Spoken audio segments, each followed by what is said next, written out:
You're listening to Wild Culture, a podcast discussing consumer culture and the powerful influence of business strategy.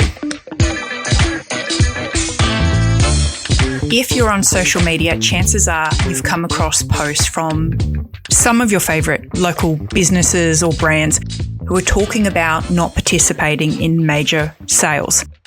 So this is your peak trading sale events, times when you know most big brands will have a flash or seasonal sale.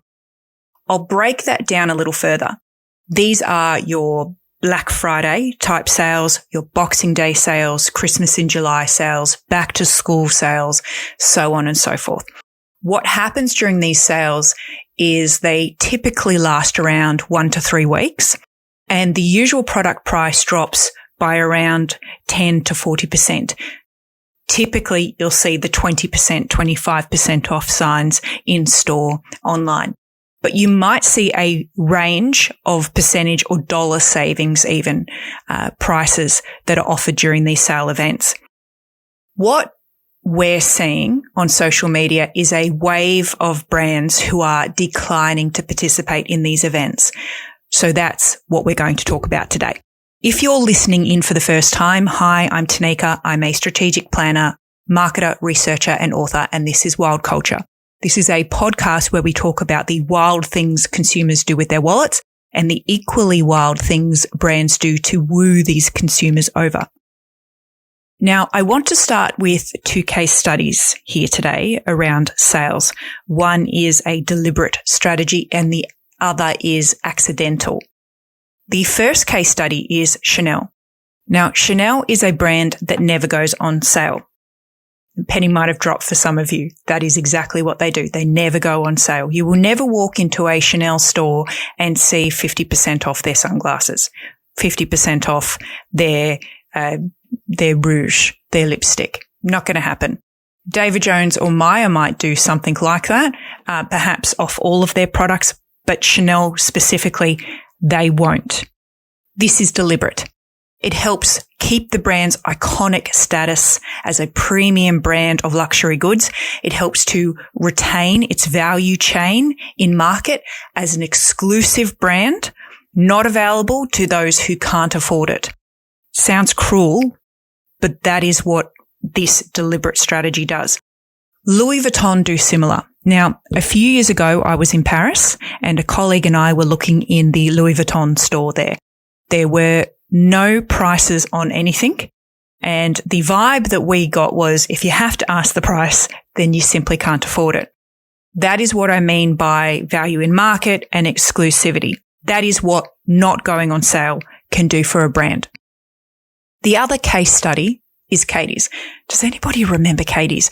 Katie's was a women's fashion brand and they sold, casual to your casual glam. I think they even had a little bit of workwear-esque gear in there at one point in time. So you're talking your, not necessarily your youth, definitely not your teens, but you would have your, professional working age through to probably your more mature ladies who would go in there and buy from Katie's.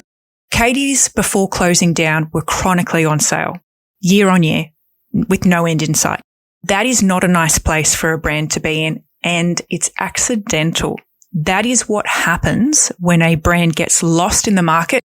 It loses its grip on longevity, and the only way it can keep up and keep customers interested is by being on sale. It's the only time people are going to buy the product. Towards the end there, I can remember walking past Katie's a few times and it was always 40% off. It was just chronically 40% off. So they are 2 polar opposite approaches to the issue of being on sale. One has a positive effect on a brand and the other does not. Now, when we see our favorite local brands post on social media to say, hey, I'm not participating in sales anymore, it's just not profitable for me, which is what a lot of them are saying, what they are telling the market and their consumers is that the business has a ceiling. It might be a good ceiling. It might work out as it has for Chanel, or it could be a deterrent for consumers. Time will tell. And it all depends on why that ceiling exists. And it also depends a little bit about the actual product type, the category of market that it sits in, how it's marketing its product, how far its reach is. All that marketing richness comes into it. Some businesses, and you'll see this with micro businesses in particular, they have a very deliberate ceiling because they want to reduce headaches. That's why their owners are in business. They want the flexibility of having things operate the way that they want. That's why they don't go and work for somebody else. They want to be able to have it work, have a job and a business that works for them and not against them. And therefore, they don't engage in what's called a growth strategy. They don't want a bigger factory. They don't want to make bigger investments. They don't want to produce more or hire more staff or other resources. And they don't want to move this ceiling. It is there on purpose.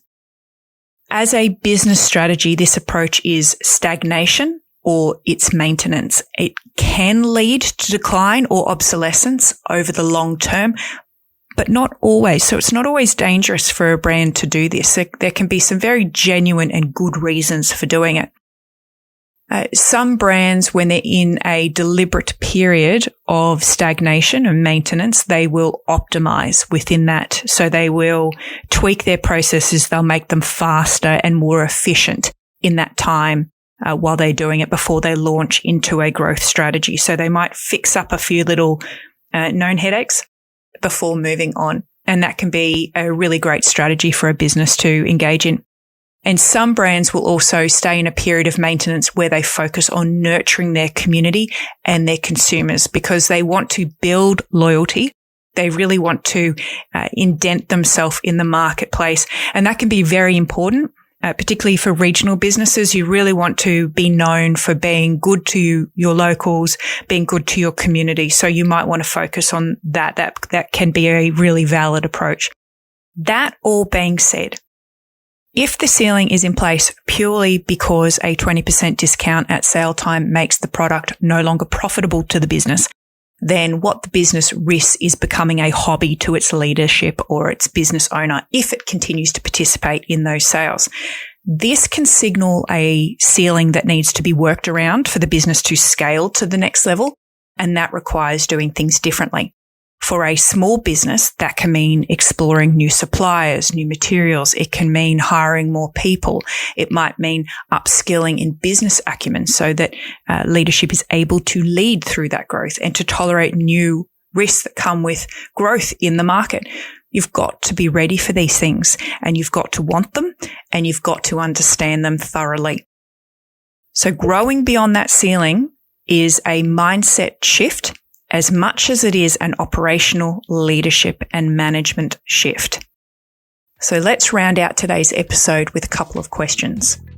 Have you also seen these posts pop up on your social media? Or have you posted these yourself? Let me know your answer in the comments or find us and send a message on Wild Culture's social channels. Thanks for listening today. Until next time. Thanks for listening in to Wild Culture. If you found value in our conversation today, please make sure you follow or subscribe to the show wherever you listen. Taking a moment to leave us a quick rating or review is the best way you can help other curious strategists and passionate spenders find us as well. Bye for now.